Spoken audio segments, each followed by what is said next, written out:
Well, welcome all to the Columbia Center for Contemporary Critical Thought. I'm delighted today to have with us Sacha Raoult.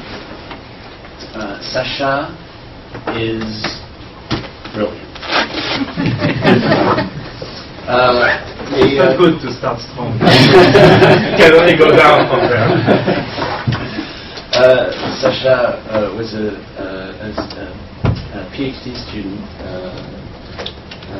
many years ago, and is now a Mellon Fellow at the University of Chicago in the Social Science Division, and he teaches at the University of Aix-en-Provence in France.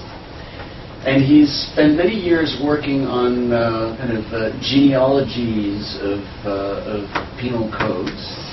And looking at issues of crime and punishment. We've done some work together on asylums and prisons in France. And for about 2 years now, he's been exploring issues of the relationship between academia and the social sciences and public policy and politics, essentially. And so today, he's going to be presenting some of his most recent work on the reception of Piketty's book, Capital in the 21st Century. So, take it away. Okay. Thank you, Bernard, for the introduction. I'm very thankful to be here today in the new Center for Critical Thought. It seems very exciting what you are doing, and hello everyone. And I'm impressed that the room is full, which speaks a lot to what we are going to talk about today. Is that basically when you are interested into how academia works, the Piketty phenomenon, Piketty mania, it's been called many different things, is a very interesting subject, because in a very short amount of time there have been considerable discussion of this book and of this subject, which is very rare. So that we have, and you see, talk about it a little later, but we have more than 100 reviews or articles that have been written on this book in a 6-month span, even less than 4 months. And so it's a very rare opportunity to see at a given moment what people in US institutions think about some questions. So as a preliminary, I assume that you are familiar with the book, because I'm not going to explain in depth Piketty's book today. I'm not an economist, so I'm not here to discuss whether Piketty is right or wrong, or the details, the minutiae of his argumentation. Here are some pointers if you are interested in, since I happen to have went through all those reviews. As I personally like those, if you want to go deeper into this aspect, for the positive reviews, the Krugman reviews, and the solo reviews were very interesting. For the critical reviews, two were very interesting, or the Eric Posner one. And there is even a few meta reviews, actually, of Piketty. There is so many reviews that there are some people who have been reviewing of it. So it's, and one of those is one by Christian Fuchs, which I give you the reference here also if you are interested in. And what he did is that he categorizes the reviews between, depending on the position people were taking on the book. So these are resources if you want to dig deeper into this particular aspect. Now, what I am interested in, I'm interested generally into how academic careers, academic position, the respect academic gather in their work is associated with certain types of research conclusions. And it's something that is very recurring now in many fields I have studied, is that in many public policy fields, the fact that you end up on certain research conclusion is very well associated with certain type of resume, or with certain type of places where you have been through, and things like that. And that's what we are going to look at today. So this is the outline of the talk.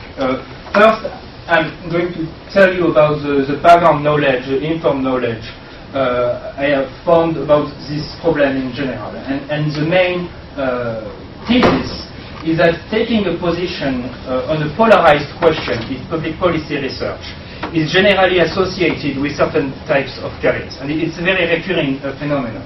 So I explain what I mean by a polarizing question in contrast to a non-polarizing question, and then give a few insights on how we can analyze an academic career. And then we look at the Piketty review phenomenon and look how it fits to this already informed knowledge on other questions. And so I'll show you that in the Piketty reviews there are several discussion points that are recurring. And on those discussion points, some are polarizing and some are not polarizing. And consistently with what we know in other fields, the polarizing questions are the one where you see a link between the conclusion of the reviewers and their resumes, their careers. And finally, we'll try to have a tentative explanation of those recurring patterns, and it's still a work in progress. It's something I've been working on for 2 years now, and Piketty reviews, I started working on them a few months ago. So it's still a work in progress, and I'm excited to have a dialogue with you afterwards so I can keep, having feedback conferences. So what's a polarizing question in public policy? So the starting point is that if you take any debate, and we're going to see that it's true for scientific debates, it's true for casual debate. If you take any debate, you could quite fictionally look at one angle of the debate and rank the opinions on one particular angle. And if you do that, you take any question. You could rank, for instance, from a very weak support to very strong support, very favorable to very unfavorable, and you could hierarchize the opinions and look at how many the frequency of people who share this opinion. And I would call a question non-polarizing, it's a literal definition of not polarizing, if those opinions follow a Gaussian, normal distribution, or a slice of this Gaussian distribution. So, for instance, these are also non-polarized questions, but they are centered on different poles of the debate. I will show you a few examples just in a few minutes. And this is what a polarizing question would look like. So, for certain debates, you will have very few people in the middle and a lot of people on each side of the question, which shows that there are actually two Gaussian distributions around two poles. So this is an example, not in science. I looked at Yahoo Answers. What's the weather like in Chicago? And it is not a polarizing question. The weather seems to be very bad, right? And there are a few people who think it's the worst, a few people who think it's mixed, and only one person says, no, it's a good weather. So this is not a polarizing question. This focuses on the bad opinion, and then, of course, there is a range. We have diverse opinions, but there is a range around this pole. And this is very similar to questions in scientific research. So, for instance, one of the critiques a few people, not that many, and you will see why, a few people made about Piketty is that Piketty doesn't spend enough time explaining why economic inequality would be a problem. And actually, the reason why he doesn't do that is that because it's not a polarizing question. If we look at 2 years of academic literature on the consequences of a growing economic inequality, you have a vast majority of academics who think the consequences would be very bad. Then few think the consequences would be mixed, and only 2 people in the last 2 years wrote papers stating that the consequences of growing inequality there wouldn't be any consequences at all. So this is an exact same type of distribution. You see the mirror of the Chicago weather distribution, basically. So this is not a polarizing question. Now, if you look, you can also in casual debate find polarizing questions. So if you have an example of a more fun one, I'm interested. In a few minutes, I thought this was a big debate in France, the question of the burqa. And very quickly, you find if you look at question debate on the internet, we find that the question of the burqa in the UK is very polarizing. A lot of people think it should be banned, a lot of people think it should not be banned, and not a lot of people have a mixed opinion of this, and it depends on the circumstances, and things like, I am uncertain, or things like that. And then it looks a lot like some questions in academia, and this is the first question I studied, which is death penalty versus death penalty, death or homicide. And the shape is not as clean, but it's still a U shape. There are more people who believe death penalty has no effect or has an effect than people who have mixed opinion on the subject or are uncertain on the subject. So it's an example of a polarizing question.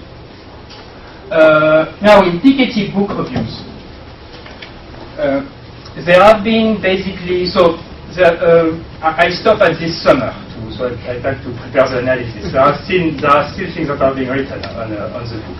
But if you stop at this summer, I gathered something like 120 texts, book reviews, articles, things that were written on the book.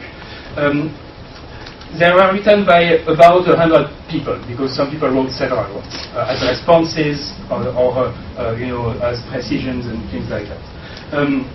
Some were co-authors also, so it amounts to about 100 people. And on the 100 people, there is approximately 40 journalists, 40 academics, and 20 others. Yes? When an academic writes a popular article, where do you classify? No, it's a person I'm interested in, so it would be an academic. So when Stiglitz writes in that language, yeah, it's an academic. It's academic.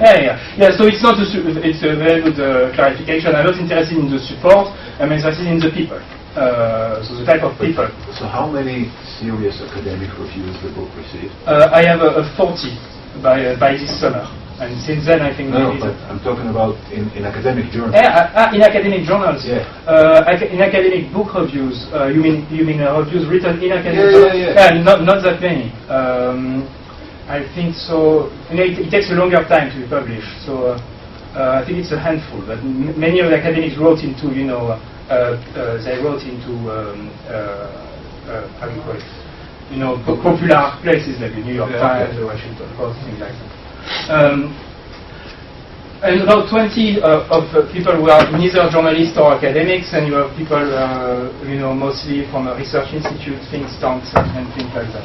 And if you look at all those reviews, there are basically three main talking points, which are something very recurring in any debate around public policy. In other debates on public policy, there's the same type of talking points. That basically, people either argue about the facts that are being laid down, and for Piketty, the facts that are being laid down are trends of growing inequality and the U curves you I guess all know about.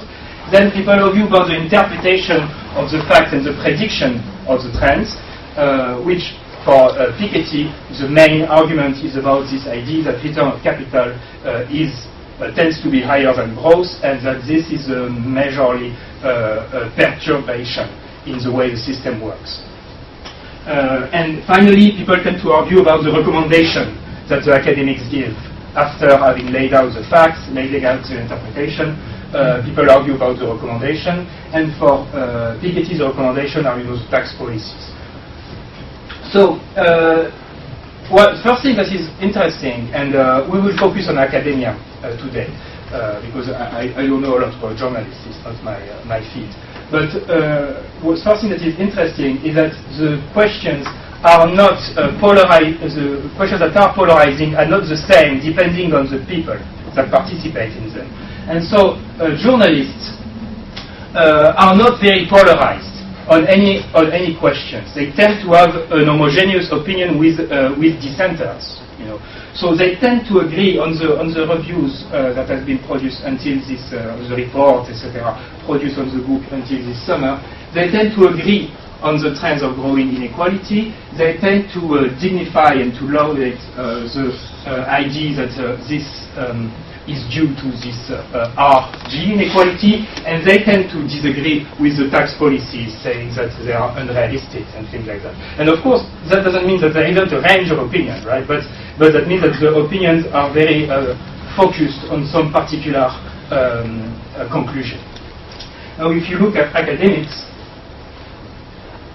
will tend to agree on the trends of growing inequality. They will tend to have a mixed view of the tax policies, and they will be polarized on this. They will be polarized on the RG inequality, of the prediction that you can make from this, and of the significance of this covenant.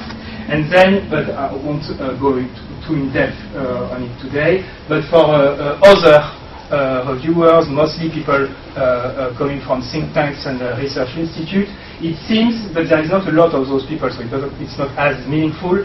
It seems that there is polarization about the trends. So which, I put it on the slide because I think, it may mean something, but since it's not a large group of people, and I do mostly quantitative research, I won't go in depth into this today. So, from now on, we are going to talk about this. Basically, the hypothesis that we are working on is that if you divide those academics, depending on their opinion, on each question, then on those questions, you won't find any difference in people's career, in people's academic standing. But on this question, you will find one. And that's what we find in other fields, which I will show you in a few minutes. So, this is the working hypothesis. These are the fields I've worked on. Whether or not the death penalty is a deterrent, you've seen the question before. Whether more guns increase or decrease violence. Whether recidivism and violence act should be predicted by statistical methods. And whether there is a link between immigration and crime. Those are polarizing questions. Not a lot of people in the middle, a lot of people on both sides. And these are not polarizing questions. What caused the crime drop in the US? It's not a very polarizing question. There have been 200 papers written on it. And most people agree that the crime drop is not policy related, that it's due to general changes such as demographic changes and things like that. What's the effect of segregation on education inequality, of school segregation? And what are the consequences of wealth inequality? This is one of the graphs I showed you before. For those two questions, people are not very polarized. People who work and publish on those matters tend to have a very pessimistic views of those matters. And then you have a diversity of opinion, but in the last, so we looked at about 100 research papers published on those questions, and people tend to have a pessimistic opinion, and then you have a range tail on this pessimistic opinion. And then what happens is when you divide the academics, depending on their conclusion on polarizing and non-polarizing questions, what you find is that on non-polarizing questions, there are no significant difference in the career types, and on polarizing questions, there are significant difference in career types, and the pattern is predictable because it's always the same. And we are going to see it later. So this is how we analyze careers. I'm going to show you a few slides about what you can know from an academic, or what you can know about an academic from his public information, from resumes, from information on Google Scholar, and information that are available to a researcher like me. The most consistent way of analyzing career maps in the different things I have tested are these type of graphs. So this is a representation of the first 4 lines many academics put on their resume, which is where did I have my bachelor degree, where did I have my PhD, where did I have my first job, and where did I have my last job. And this here is a ranking of the university where people went through. And so I took the ranking of the Times of Higher Education, and there are several different rankings, but most of them are consistent with each other. This particular graph, and you're going to see a lot of different graphs like this, but these particular graphs are 4 lines representing 4 groups of academics. It's 1,000 academics here that are analyzed on the 7 different questions. And these particular lines are the average, so each line is the average rank in this particular group of the institution at this particular stage in the person's life course. On this graph, the 4 lines represent 4 groups who started in different institutions. So the blue line is a group of academics who did their bachelor degree in the top 50. This is a group of academics who did their bachelor degree in the top 200, except the top 50, so from 51 to 200. This is a group of academics who started their bachelor degree between the 201st and the 400. And this is a group of academics who started in an unranked university. And then, so you have those 4 groups. I look at the average of the rank at each stage. And what you see here is that first thing you see is that under 200, there is no significant difference. There is no difference into what happened next. So whether you have done your bachelor degree in a ranked or unranked university, if it's below 200, it doesn't change anything on average to what will happen afterwards. But for the other, for the higher ranked places, people who started in higher ranked place will tend to end up into higher ranked place also. And now the next slide that I'm going to show you are other elements that you might find of someone's resume. And what you're going to see is that these other elements are very consistent with this representation. So for instance, if you look at scientific production, this is one of the most common criteria used to evaluate scientific production and the influence of scientific production, the H factor. I don't know if you know what the H factor is. No? So the H factor is a number that each academic has. It is if you rank all the publications of an academic by the most cited first and the least cited at the bottom, then your H factor is 50 if your 50th most cited paper is at least cited 50 times. Okay. So if your third most cited paper is cited 3 times, you have an H factor of 3. If your 100th most cited paper is cited at least 100 times, you have an H factor of 100.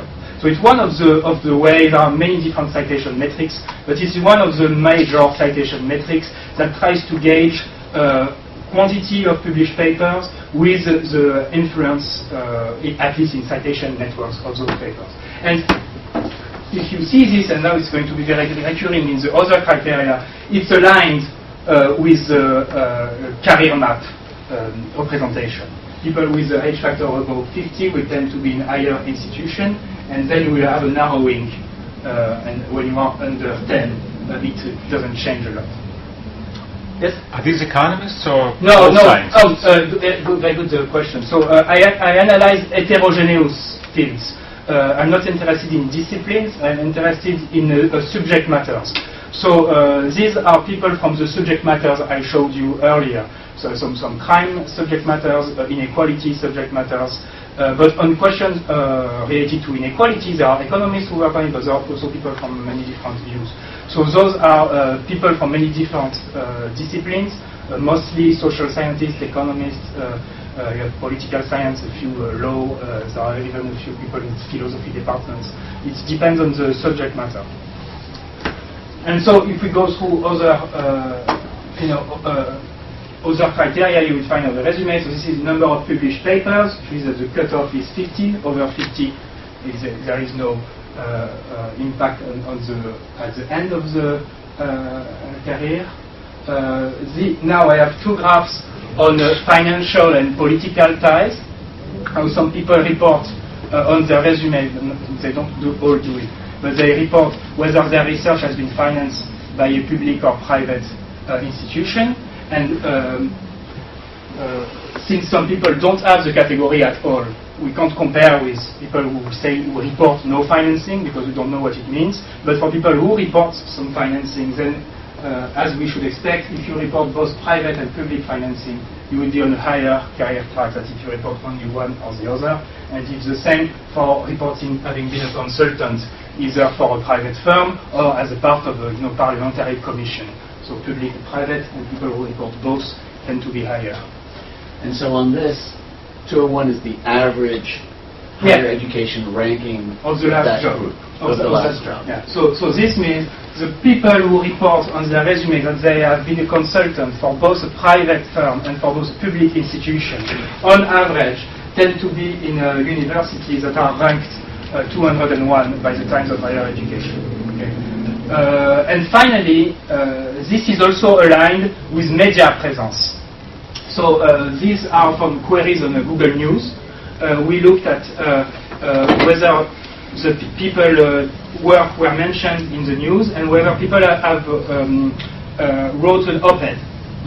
And what you see that whether the academic work is mentioned on the news or not is not a very good indicator, but whether an academic has written an op-ed is a good indicator that is in a higher ranked institution, and I probably guess that the New York Times, they look more favorably, maybe if they receive something from Harvard University, maybe it's a different type of people tend to behave differently, but that's consistent with what the higher knowledge we might have. And it's also aligned with YouTube views.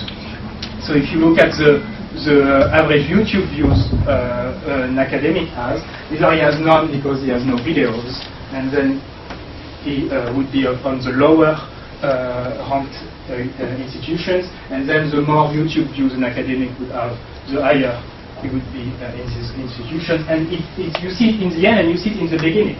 So people who 20 years later have more than 10,000 YouTube views, if you go back at the beginning of their career, they tended to have done a bachelor in a higher ranking institution.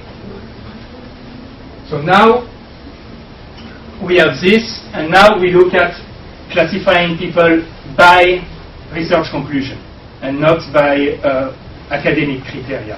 And if you do this, as I told you, on the non-polarizing questions you won't find anything. But on the polarizing question, you will find a pattern that is always the same. And the pattern on those 7 questions are that more progressive position will have a higher career track than a more conservative position. Then the mixed position will always closely track one or the other, which indicates many things, either that it's not coded correctly or that it's a range of opinion possible within a certain community. And then there is some evidence, and we'll investigate it in the Piketty case, of a further divide inside the progressive camp. That is, that people who are more radical will tend to go lower in the career track. They will tend to go closer to the conservatives. This is for guns. And here I will put the Piketty RG inequality to compare it. So these are for guns. Guns and violence, you divide academics depending on their conclusion. If the conclusion is anti-gun or the conclusion is mixed, they will have very close career tracks. If their conclusion is favorable to guns, they will have a much lower career track. Even though they all met at PhD institutions. Yes? Yeah, so why do the program people make such a big leap from their bachelor university to PhD university? So yeah, it's a very good question. So this is a very recurring pattern. You find this everywhere, and the reason why is that to be an academic, you have to have your PhD in certain institution. It's much harder to become an academic at all if you haven't been there. So it's a ex post facto thing that the people that we see that are academic, they will tend to have met during their graduate years, during their PhD years. And so this is the least significant of any criteria, that people will have been at the same place for their PhD, but before the PhD and after the PhD, then you will see the differences. Now, as I told you, if we divide academic reviews on the questions that are not polarizing about Piketty's book, the question of the validity of the trends, and the questions of the tax policies, you don't find anything. The careers are the same. You don't find anything. If you look at the question that is polarizing, what do you think of this RG inequality? Then you have this, which is, I kept the same color so you see how similar it is.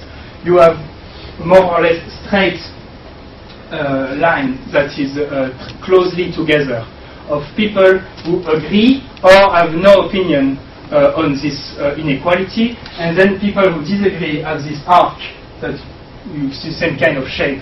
You see here people who disagree with the RG inequality tend to have started in lower places and end up in lower places.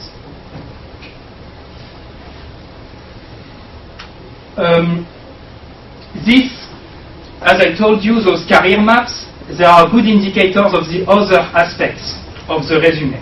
But in Piketty case, there is one exception. So what that means that people who agree with the RG inequality, or people who have no opinion, tend to have more YouTube views, they tend to have more scientific production and things like that. But the only thing that is incoherent is the financial and political support, which I think is interesting also. That contrary to what should be expected, academics who disagree with the RG inequality tend to report more financial support and more political support. They tend to report that have more financing of their research by private grants, by public grants. They tend to report that they have done more consulting for private firms, and they tend to report that they have been in more public commissions. So this is the only incongruity from this general pattern of ranking, of careers. Now, there are mainly two explanations for this that I'm looking at, and this is the most work in progress part of the talk.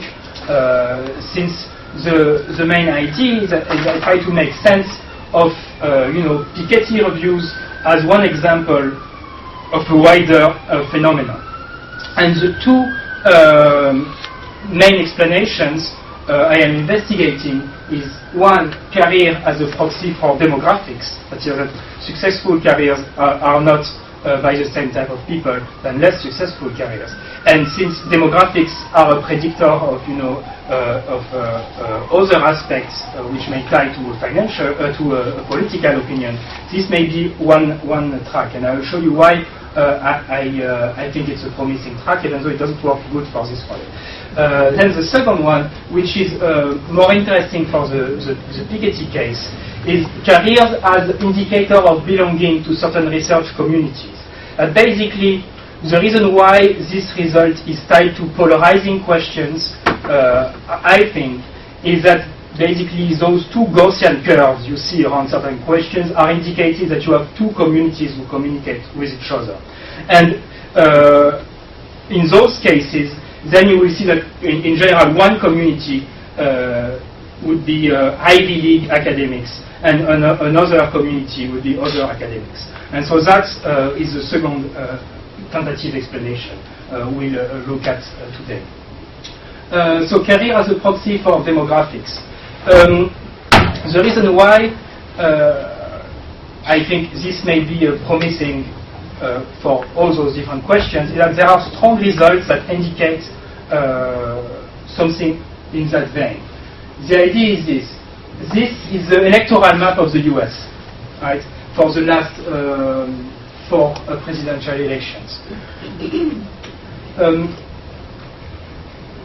If you take the 1,000 academics I told you about in all those different questions, and you look at the state where they did their bachelor degree, and then you put a score to each state depending on the average, political recommendation that goes from their work. Then it gives this. You don't have any state with a very conservative general score, but states with a conservative or mixed general scores tend to be in the middle, and the states with a more progressive general score tend to be on the coast and on the lakes. And the only white states are those without any... Yeah, what I say is that there is no data. Yeah. In the thousands people. Now this, before I go a little deeper into this is another map I'll show you, is where people currently teach. So this is where people have their bachelor degree, and this is where people currently teach. And the major difference between the two maps is this region, which makes a lot of sense also, because basically what it means, so now I'm starting to work with admission people to go deeper into what it means on bachelor degrees, and basically what it means is that, what we think it means, is that these are places where people would be most likely to travel to for their bachelor degree, whereas in the other places, this would be places which would be good indicator of where people grew up, basically. And what you see is that basically in those places, teachers are more liberal than their students. That's basically what it indicates. Now, in Piketty case, differences in demographics are not very significant. So you don't find a clear map like this. And other demographic indicators, you don't find anything also. First of all, the academic debate is almost exclusively male, so you can't find gender differences. There is no significant differences in age between groups, although, for your information, disagreeing academics tend to be younger. And you don't find significant differences in education, although, as you saw on the map, disagreeing academics tend to have been educated in lower rank institutions. So the more promising research avenue track for the Piketty reviews are this idea that careers are an indicator of belonging to certain research communities.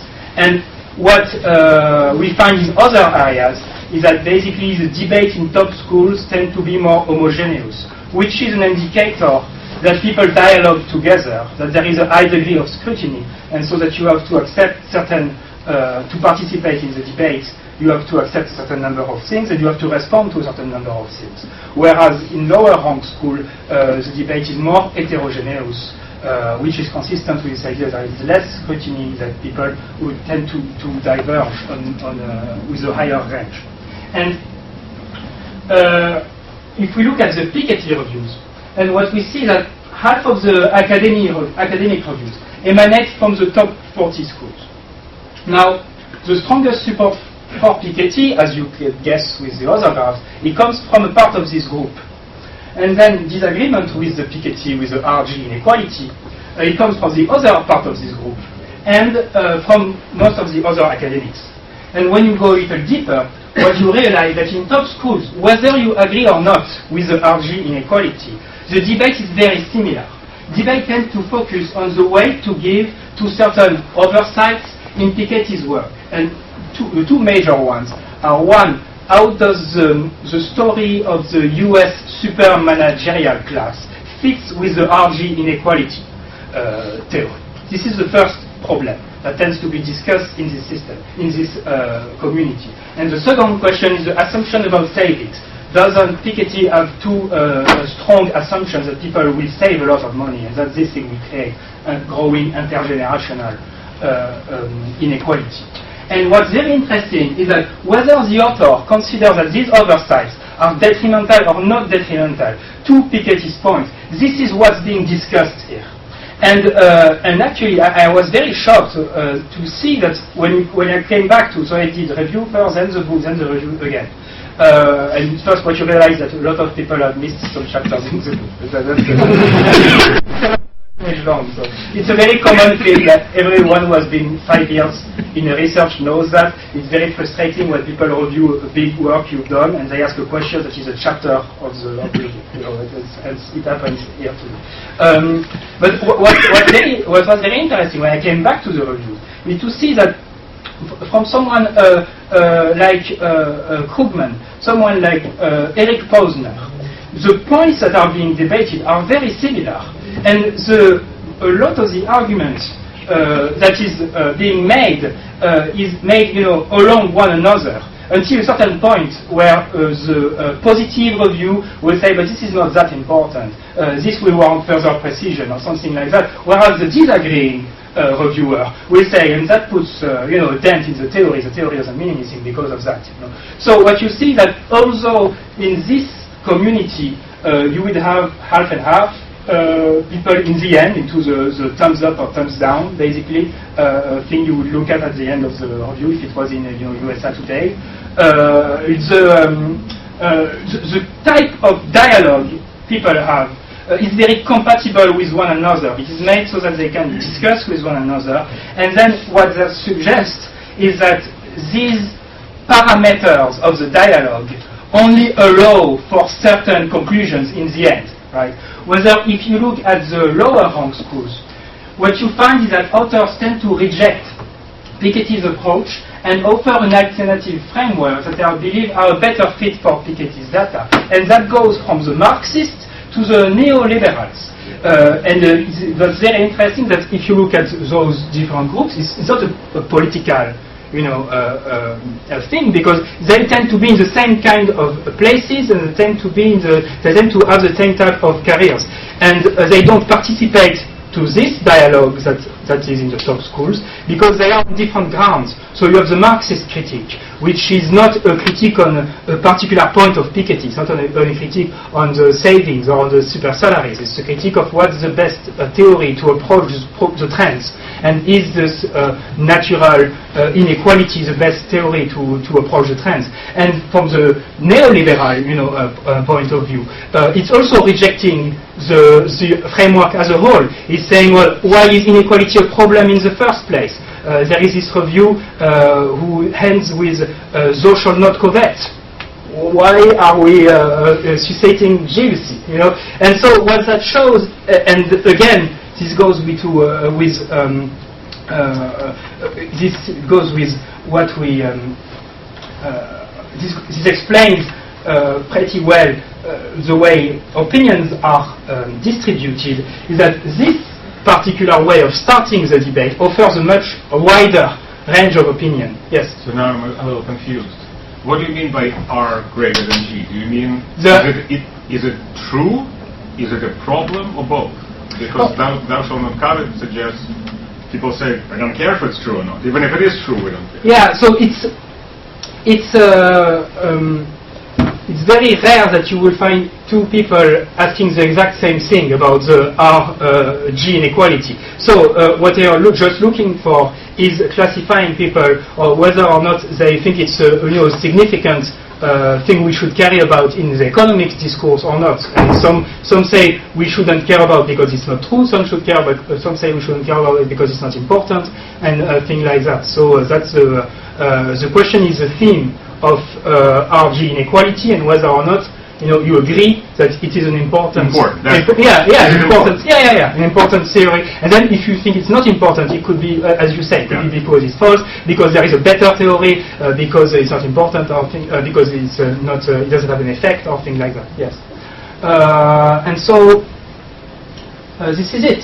I hope that wasn't too long. In France we tend to have those very long lectures.